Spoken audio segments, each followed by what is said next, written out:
Un ejército maléfico guiado por un demonio de nombre Belial emprende una guerra contra la humanidad. Este ejército combatirá en varias batallas, que culminarán en una guerra mundial. ¿Intervendrá Dios o se sumirá la especie humana en la noche eterna? Plan de batalla Armagedón. Durante miles de años, profetas de todo el mundo han augurado el fin de los días. Más de uno sugiere que el apocalipsis se acerca rápidamente.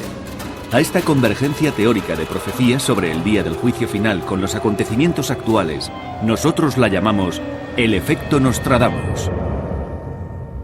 ¿Cómo empezará el final?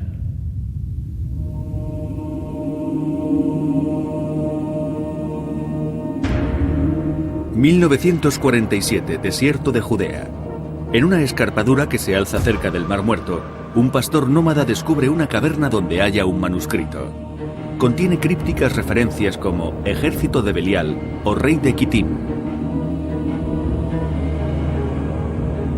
Será una alusión a las dos fuerzas, la luz y la oscuridad, que se enfrentarán en una cruenta batalla, desencadenando la Tercera Guerra Mundial y posiblemente el fin de la humanidad. Entre los muchos textos del Mar Muerto se encuentra el llamado manuscrito de la guerra, que profetiza el juicio final. Pero ¿a quién está dirigido este mensaje? El manuscrito de hace unos 2000 años fue abandonado durante un conflicto que hizo tambalearse al judaísmo y arruinó el reconstruido templo de Salomón. El manuscrito de la guerra es la única versión de primera mano legada por un grupo de judíos místicos que decía saber cómo sería la última gran guerra. Su propósito con este relato era dar a conocer un acontecimiento profético, algo que ocurriría en el futuro. Por eso hay quien lee el manuscrito de la guerra y piensa, puede que esto nos enseñe algo. Si somos capaces de relacionar las diferentes etapas de la batalla con acontecimientos contemporáneos, tal vez podamos encontrar la clave para desvelar estos misterios. ¿Seremos los humanos de la actualidad los destinatarios de la advertencia contenida en el manuscrito de la guerra? ¿Veremos el fin del mundo como lo describe con escalofriantes detalles este documento de hace 2000 años? Quizá la profecía del manuscrito coincida con textos del Antiguo o del Nuevo Testamento, o se asemeje a las profecías apocalípticas de otras culturas. Si los acontecimientos de la actualidad recuerdan a los mencionados en aquellos antiguos textos, tal vez podamos deducir que nuestro destino estaba escrito. Quizá estemos ante un nuevo ejemplo del efecto Nostradamus.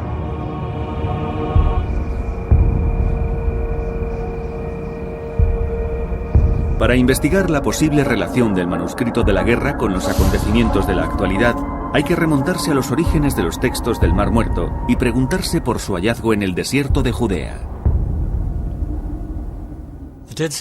Estos manuscritos son un conjunto de documentos encontrados en 1947 cerca del Mar Muerto. De ahí su nombre. Los halló en una cueva un joven pastor beduino. Eso es lo que dice la historia. Los rollos componen una colección de textos manuscritos que tardaron unos 200 años en ser redactados. Contienen fragmentos de la Biblia hebrea o Antiguo Testamento. Los arqueólogos descubrieron otras 10 cuevas cercanas que guardaban casi 900 documentos escritos en pieles de animales y papiros, todos ellos sellados en vasijas. La importancia de estos textos radica en que suponen una aproximación a las fuentes originales de la Biblia hebrea. Cuando estudiamos, por ejemplo, los orígenes del cristianismo, tratamos con traducciones de los evangelios, con textos manipulados. No contamos con una versión noble de la historia, sino con una interpretación. Los manuscritos del Mar Muerto proceden directamente de la fuente creadora, de quienes los escribieron, y por eso nos ofrecen un vínculo directo con sus creencias y, en cierto modo, con su historia. Escritos quizá entre el año 170 a.C. y el 68 después de Cristo, se cree que los rollos son el legado de una secta judía asentada cerca de Qumran, una meseta del desierto de Judea a orillas del Mar Muerto, 20 kilómetros al este de Jerusalén. Es la secta de los esenios.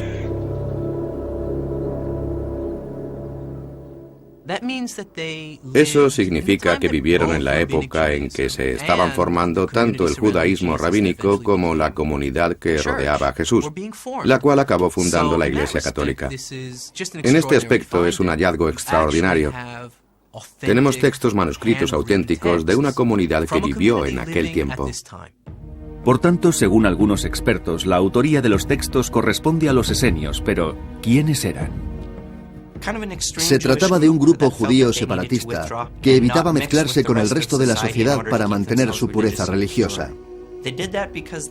Hacían esto porque despreciaban la moralidad que imperaba en su época. Creían que la humanidad se había apartado de los preceptos de Dios. Los esenios creían que el pueblo judío había despreciado a Dios, pues no vivía de acuerdo con las Escrituras y era demasiado secular y humanista. Y por eso Dios había permitido que invasores como los romanos conquistasen su patria.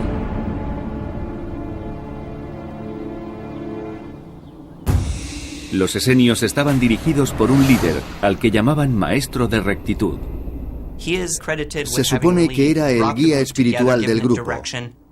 Era un líder carismático al que Dios había otorgado la capacidad de interpretar correctamente las Escrituras, y los fieles aceptaban sus interpretaciones. Algunos historiadores creen que este maestro de rectitud era miembro de los saduceos, una estirpe sacerdotal que fue derrocada en tiempos de los romanos.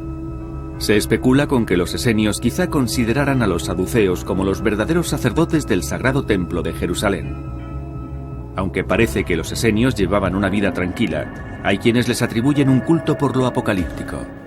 Generalmente se cree que los esenios eran amantes de la paz, reservados, apolíticos y dados a la meditación, pero no eran así quienes escribieron los rollos del Mar Muerto. Hay que definirlos por lo que dicen los manuscritos, y los manuscritos no son pacíficos, no son textos de meditación, son apocalípticos, militantes y agresivos. Los intérpretes de los textos sugieren que la creencia en un apocalipsis venidero inspiró a los esenios en la redacción del manuscrito de la guerra, que podría considerarse una especie de manual bélico. Pero ¿podría también interpretarse como una profecía del Armagedón? La clave puede ocultarse en el propio texto, que habla de un violento enfrentamiento entre dos fuerzas opuestas. El documento comienza con estas palabras: El primer ataque de los hijos de la luz será dirigido contra las fuerzas de los hijos de las tinieblas. Parece ser que los esenios se referían a sí mismos cuando hablaban de los hijos de la luz.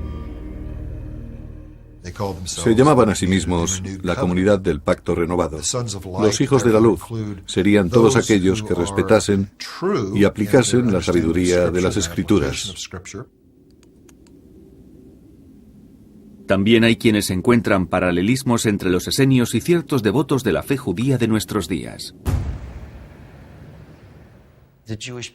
Tradicionalmente los judíos se han considerado a sí mismos colectivamente como el pueblo que representa la luz espiritual.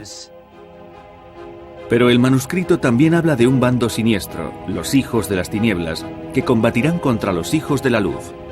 ¿Serán las fuerzas del mal que han vuelto la espalda a Dios? Refiriéndose a los hijos de las tinieblas, el texto dice: Apoyándoles están aquellos que han violado el pacto. Entre los hijos de las tinieblas, según dice el manuscrito de la guerra, también están los violadores del pacto. Y esta terminología nos revela un aspecto muy interesante de esta visión apocalíptica de la que hablamos, y es que si hay enemigos exteriores, también los hay interiores. Para entender quiénes serían los hijos de las tinieblas, pensemos que para los esenios, los violadores del pacto eran las gentes que se habían apartado de Dios, aunque se autoproclamaran religiosas. Los esenios identificaban a los hijos de las tinieblas con el pueblo judío, que había rechazado la estricta práctica judaica conocida como ley levítica, y con aquellos que carecían de normas morales. Según el autor del manuscrito de la guerra, los hijos de las tinieblas son traidores a su fe. Fijándonos en el manuscrito de la guerra, ¿Podremos identificar a los hijos de las tinieblas y a los hijos de la luz en el mundo contemporáneo? La historia podría aportar una pista. En el año 37 a.C., tras cientos de años de dominación persa y griega, Jerusalén se vio de nuevo ocupada, esta vez por los romanos. Hay un nuevo enemigo contra el que reaccionar, Roma, que coloca en el trono de Judea a hombres como Herodes el Grande, que no es judío, y por ello ofende el sentimiento judío, y también a aquellos que se adhieren al manuscrito de la guerra. Las personas que escribieron estos textos odiaban a los romanos, odiaban ser dominados por una fuerza invasora.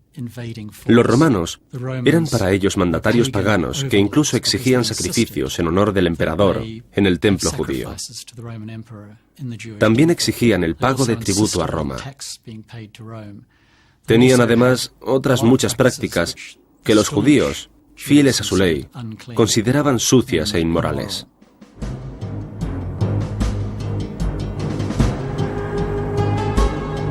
En el año 66 después de Cristo, grupos militantes judíos se alzaron contra los romanos, pero fueron sometidos. 4 años más tarde, su recinto sagrado, el reconstruido templo de Salomón, fue derribado. Según algunos historiadores, los romanos, en plena destrucción de Jerusalén, penetraron en la región del Mar Muerto. Los romanos acabaron conquistando la región, donde se toparon con algunos grupos beligerantes o militaristas. Entre ellos se encontraba aquel al que se le atribuyen los famosos manuscritos del Mar Muerto. Antes de encontrarse con su destino final, los esenios dejaron una tétrica profecía sobre la aniquilación de la humanidad. Hay quienes se han dedicado a buscar semejanzas entre la violencia sufrida por los esenios y las calamidades de nuestro tiempo, y fijan la vista en Oriente Próximo. ¿Será esta la zona cero del Apocalipsis?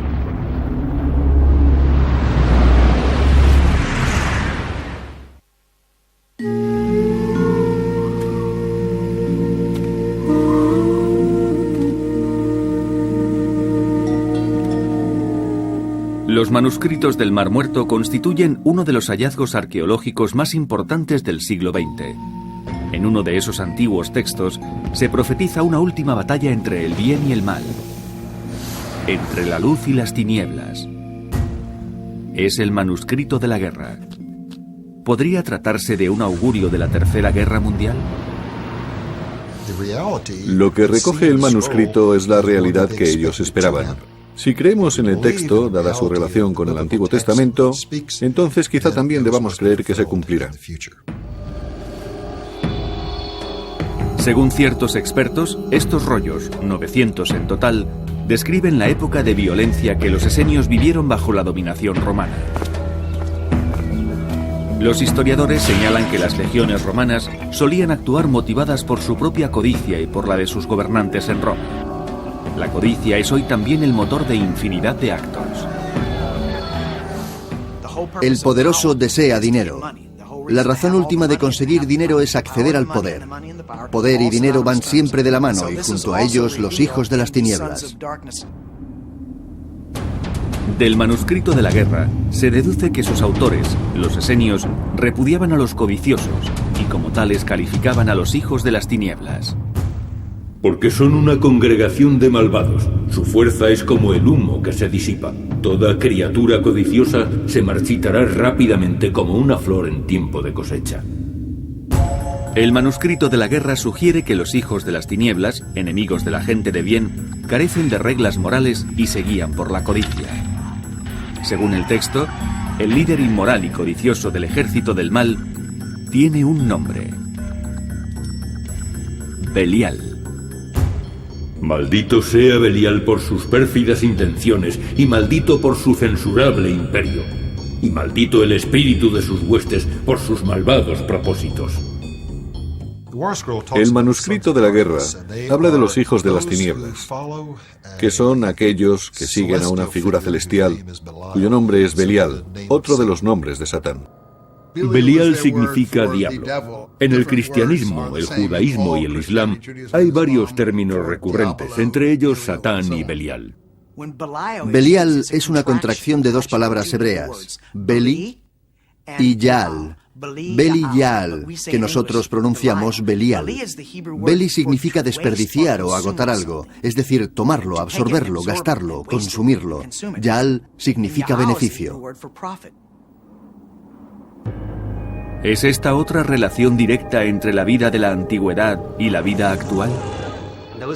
Aquellos que están implicados en la manipulación del dinero, aquellos que abusan de los demás, políticos corruptos, grandes financieros que se aprovechan de los pobres para enriquecerse, todos ellos pueden ser legítimamente clasificados como hijos de las tinieblas, pues infringen la ley de Dios, tratan de enriquecerse a costa de los demás. Los hijos de las tinieblas podrían ser entonces los grandes avaros de hoy en día, los que controlan las finanzas y han provocado la situación actual. El mal se presenta bajo muchas formas. Sabemos que la inestabilidad económica puede desencadenar brotes de violencia y estos, a su vez, desencadenar guerras. El diabólico Belial se habría encarnado en los ejecutivos de Wall Street. El colapso económico de 2008 es uno de los hechos más importantes de la última década en Estados Unidos. Las repercusiones se han dejado sentir en todo el planeta y casi han provocado una nueva Gran Depresión. Las amenazas que nos acechan no tienen que ver tan solo con la violencia. La economía también puede provocar el caos.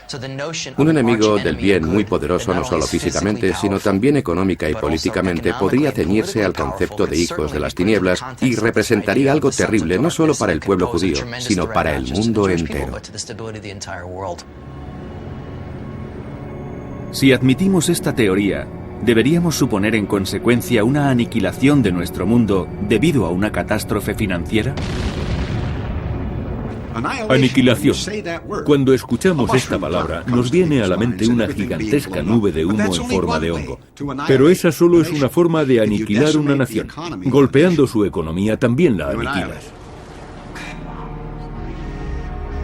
Para los creyentes, las penurias económicas quizás sean una señal de que el mundo navega a la deriva.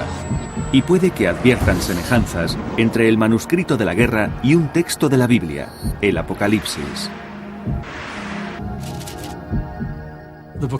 El libro del Apocalipsis es como una versión cristiana de los rollos del Mar Muerto. De hecho, no se pueden concebir por separado. Hay que contemplarlos en cierta manera, como un conjunto.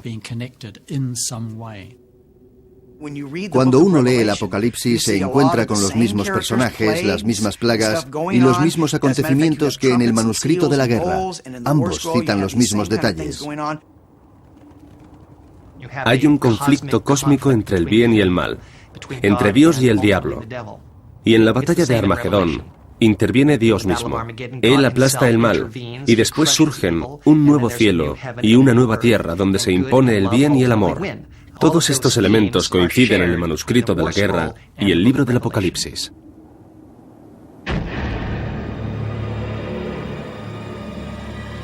Algunos eruditos también encuentran coincidencias entre el manuscrito de la guerra y las profecías del juicio final, descritas en la Biblia hebrea o Antiguo Testamento. Hay secciones del libro de Daniel y del libro de Zacarías que hablan de batallas.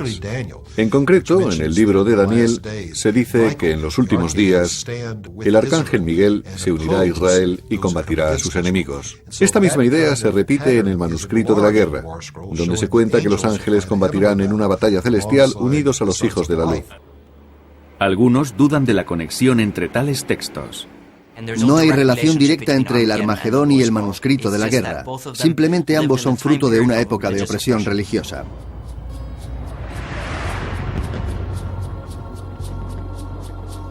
No obstante, si las profecías de la Biblia hebrea, del Apocalipsis y del manuscrito de la guerra coinciden y todas predicen sucesos similares, ¿es por pura coincidencia o hay algo más? Puede ser una misma advertencia. ¿Se estará forjando un terrible conflicto que resuena desde tiempos antiguos? El manuscrito de la guerra señala muchas fuerzas que definen a los hijos de las tinieblas. Y es más, para quienes creen en él, el texto también predice el lugar exacto donde podría estallar la Tercera Guerra Mundial.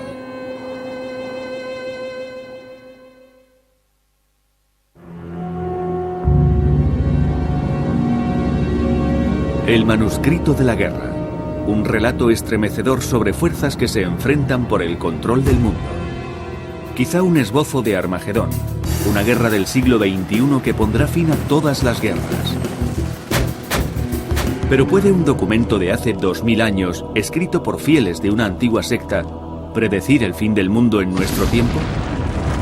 ¿Se puede deducir que esta profecía se refiere a acontecimientos contemporáneos? El manuscrito de la guerra describe una batalla futura, una batalla escatológica. En otras palabras, una batalla que precede al fin de los días, la batalla final entre el bien y el mal. Sus defensores dicen que el texto del manuscrito de la guerra habla explícitamente de los lugares de procedencia del enemigo y lo consideran una advertencia. Lucharán contra Mesopotamia, lucharán contra los hijos de Asiria y Persia.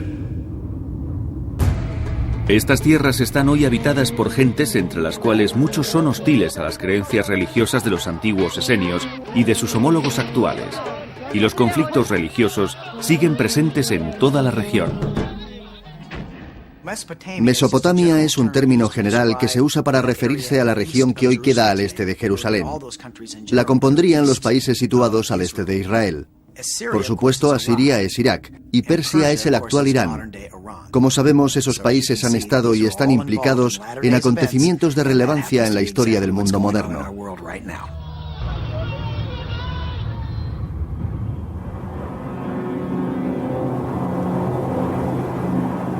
¿Habitan en esa zona los hijos de las tinieblas del pasado, del presente y del futuro? ¿Qué tienen que ver las gentes que antaño poblaban esa región del mundo con las de ahora? Además de no saber con certeza a qué zonas alude la profecía, la realidad geopolítica del mundo actual es muy diferente de la de los tiempos bíblicos. Predijo la profecía del manuscrito de la guerra que el apocalipsis tendría lugar en esta misma región, una zona en la que cristianos, judíos y musulmanes han mantenido disputas durante más de 2000 años. Oriente Próximo es la cuna de la civilización y siempre ha sido el epicentro de conflictos entre diferentes culturas. Cada una de estas tres grandes religiones se autoproclama única dignataria del mensaje de Dios, y no parecen entenderse. Es más, dos de ellas están abiertamente enfrentadas en Oriente Próximo. Este conflicto entre culturas se extendió hacia Occidente el 11 de septiembre de 2001, cuando las Torres Gemelas del World Trade Center de Nueva York fueron objeto de un ataque terrorista que utilizó aviones secuestrados como misiles. No es el único caso. En los últimos 50 o 60 años, el islamismo militante había atentado varias veces en Europa y Oriente Próximo, pero Estados Unidos nunca había sufrido un ataque de este tipo. Sin embargo, se sumó a la trágica lista el 11 de septiembre, y entonces supo que el problema también le afectaba. Ningún país había experimentado nada semejante al 11S, ni siquiera Israel, que llevaba sufriendo el terrorismo desde su nacimiento. Nunca se habían dado 3000 víctimas en un solo atentado, el cual además destruyó unos edificios simbólicos y causó cuantiosos daños. Después de los ataques del 11 de septiembre, Estados Unidos abrió sendos frentes en Oriente Medio y Oriente Próximo, comenzando las guerras de Afganistán e Irak, las cuales se han ido extendiendo a regiones cercanas. Hay varios conflictos desarrollándose simultáneamente en Oriente Medio y Oriente Próximo. Varios frentes abiertos en busca de poder y control sobre la zona. La antigua confrontación entre Irán e Irak ha acabado con Irán convertido en una superpotencia en la región. Eso podría provocar un desequilibrio de fuerzas en la misma y quizá desembocar en una carrera armamentística a nivel internacional.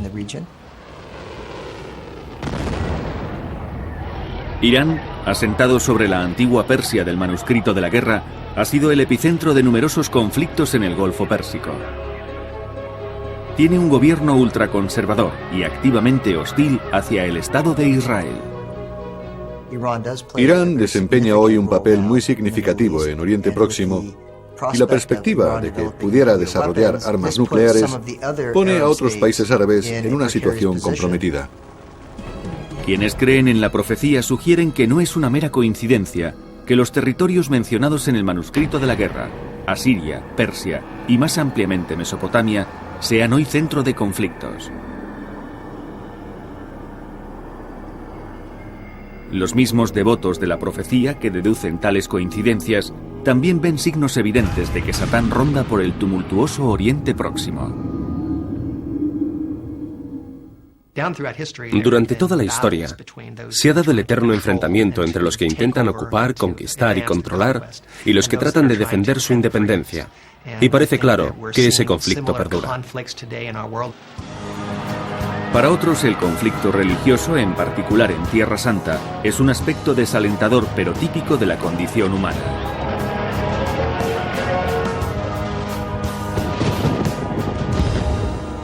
¿Qué otros datos revela la profecía del manuscrito de la guerra? Según esta, tendrán lugar 7 grandes batallas que culminarán en el fin de los días. Entre quienes lo han analizado, algunos afirman que 6 de estas batallas ya se han producido, preparando el escenario para el último conflicto del bien contra el mal.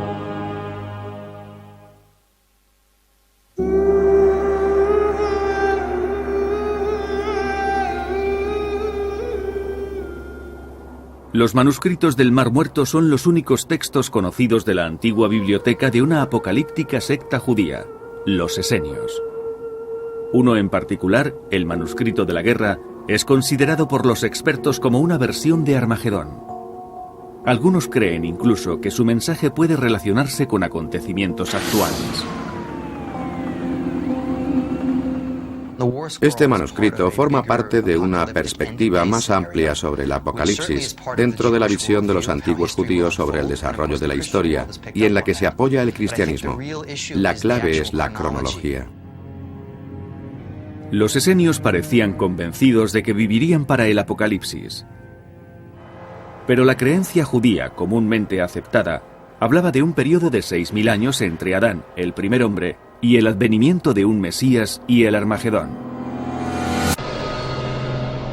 Por entonces, la mayoría de los judíos pensaban que discurrirían tan solo 4000 años hasta el Armagedón. ¿Manejaban los esenios una cronología diferente, elaborada tal vez por uno de sus maestros?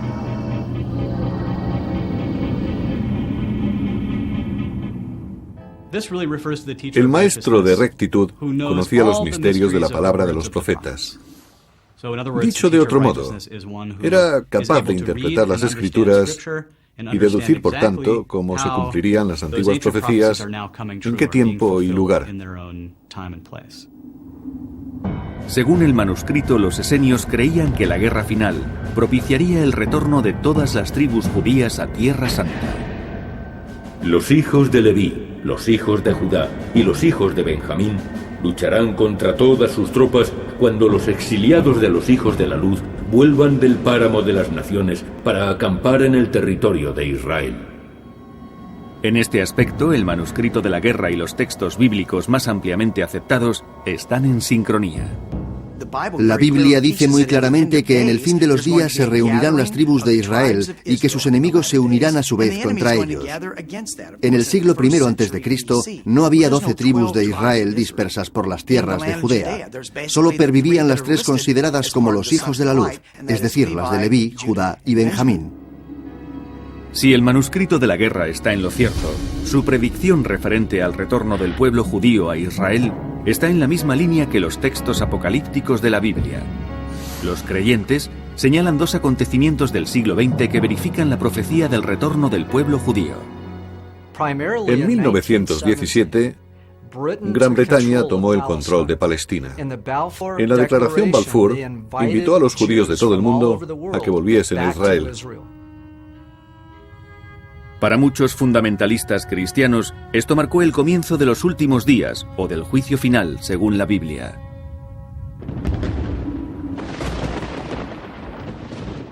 Hay miembros de la sociedad israelí que conservan esa antigua visión apocalíptica, y muchos fundamentalistas y miembros de la Iglesia evangélica de nuestro tiempo que conviven con nosotros, tienen una perspectiva similar y ven la fundación del Estado de Israel como un primer paso hacia el Apocalipsis.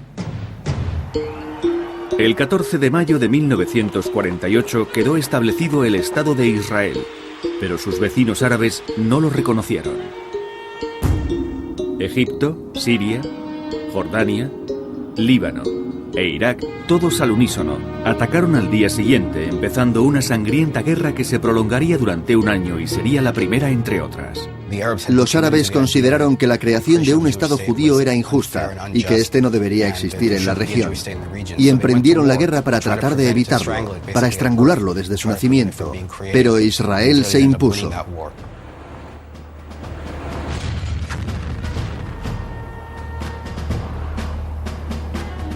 Según ciertas opiniones, así empezaba a cumplirse la profecía del manuscrito de la guerra, que habla de 6 batallas en las que combaten los hijos de la luz y los hijos de las tinieblas antes del enfrentamiento final. Los hijos de la luz triunfan en 3 ocasiones, pero no definitivamente. Son victorias momentáneas. En otras 3 ocasiones vencen los hijos de las tinieblas, pero tampoco logran la victoria definitiva.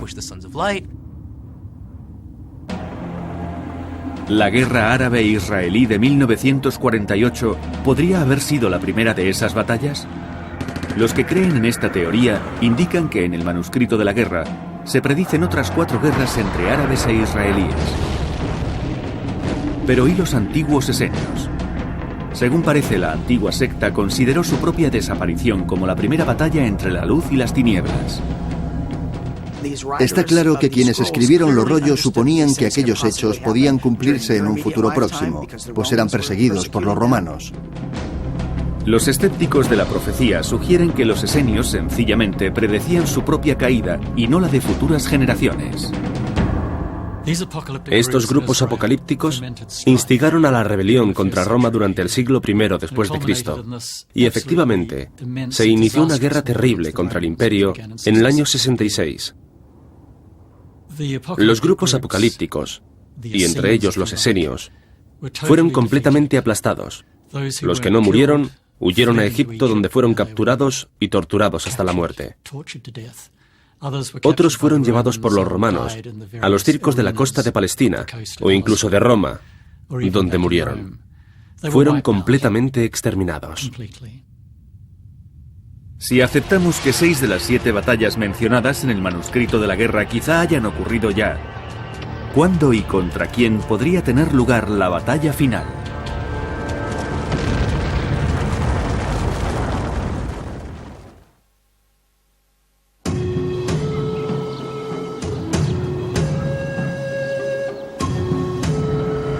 ¿Es el manuscrito de la guerra tan solo un manual que esboza una estrategia militar o es, como algunos sugieren, una visión profética de la Tercera Guerra Mundial? Según los que creen en ella, la profecía apocalíptica escrita por una antigua secta judía hace 2000 años coincidiría con acontecimientos actuales.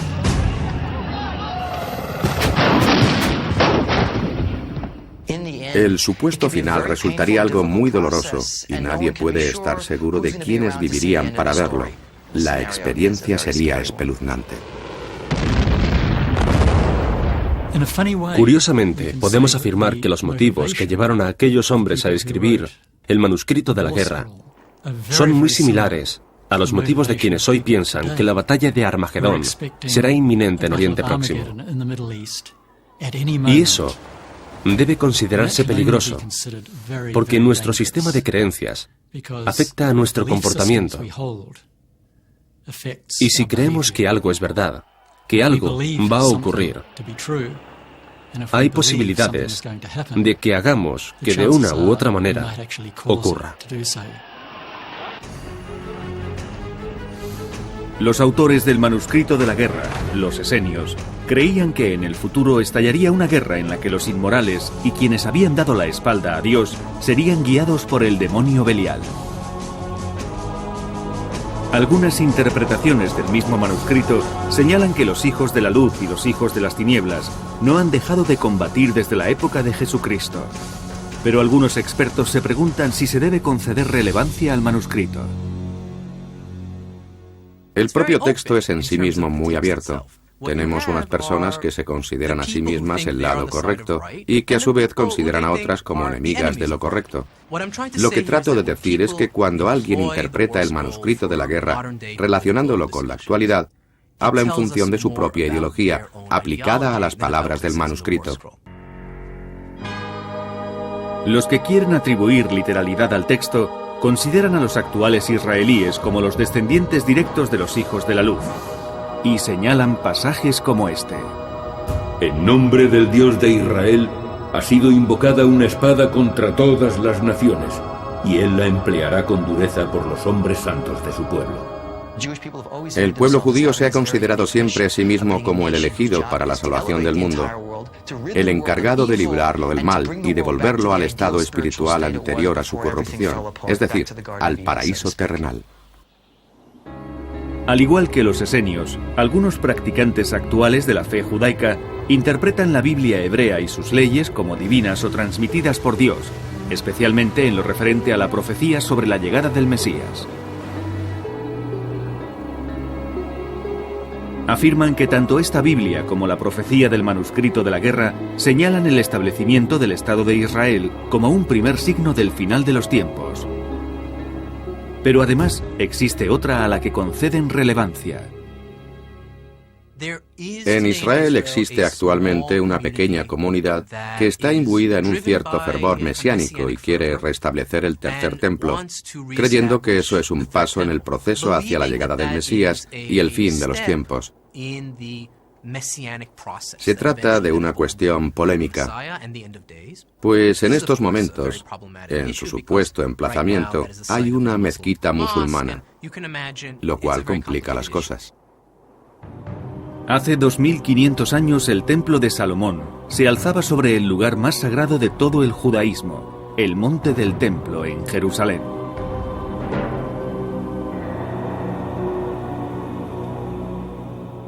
El monte del templo tiene un gran significado para el pueblo judío, porque según la tradición, allí llevó a Abraham a su hijo para sacrificarlo.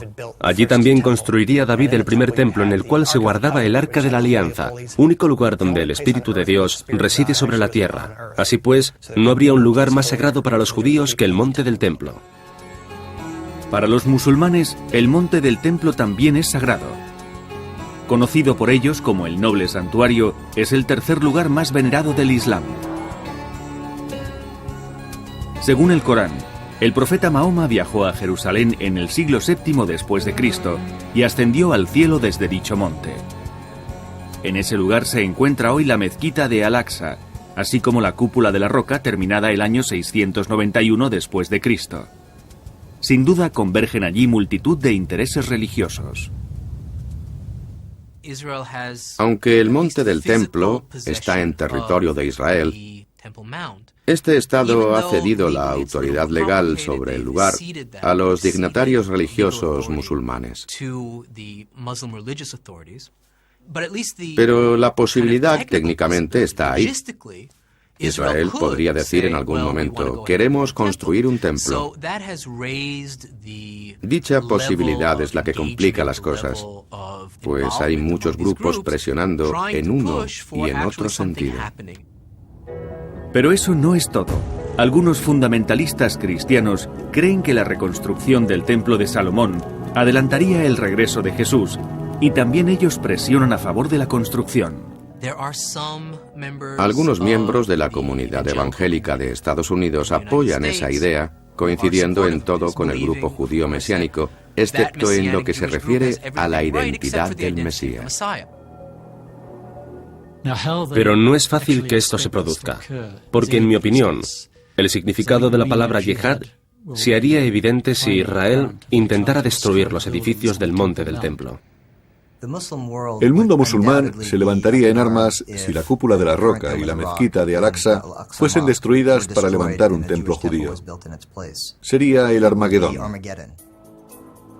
La cúpula de la roca, la mezquita de Al-Aqsa y el antiguo templo de Salomón son nombres que suscitan gran pasión entre aquellos que consideran este lugar sacrosanto. Incluso los fanáticos del manuscrito de la guerra podrían incluirse entre quienes desean construir el tercer templo, lo cual, de acuerdo con sus creencias, desencadenaría la batalla entre los hijos de la luz y los hijos de las tinieblas. La gran mano de Dios vencerá a Belial y a todos los ángeles que dominan. La maldad será aniquilada sin dejar rastro. No habrá supervivientes entre los hijos de las tinieblas.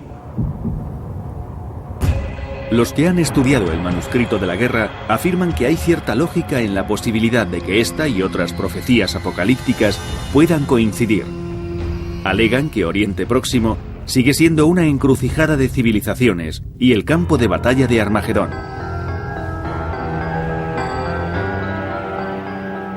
Según el manuscrito de la guerra, los cielos se abren, desciende la espada de Dios y con ella Miguel, el arcángel, para ponerse al frente de los hijos de la luz. En algún momento Dios intervendría y derrotaría al enemigo con una espada no humana. No sabemos qué quiere decir eso, todo es muy críptico. Así Dios puede intervenir como decida. ¿Qué podría ser esa espada no humana? ¿Una poderosa arma que solo Dios conoce? ¿Alguna forma de intervención divina? Nadie lo sabe. Al final de los tiempos, el Mesías retorna para el Islam, el judaísmo y el cristianismo. Nadie sabe si estos tres Mesías son el mismo o serán distintos. Y si es esto último, ¿cuál de los tres combatirá y contra quién? Lo importante acerca de esta gran batalla, de la que se habla en los diferentes textos, es que si muchos creen en ella, y si esa creencia influye en la vida de esas gentes, ¿quién se atreve a decir que no tendrá lugar?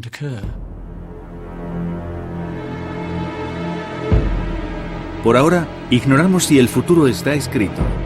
Quizás se oculte en un pergamino curtido por 2000 años de desierto y olvido. La humanidad se debate ante su destino, un día más, o acaso el último. Nuestras respuestas quedan envueltas en el misterio del efecto Nostradamus.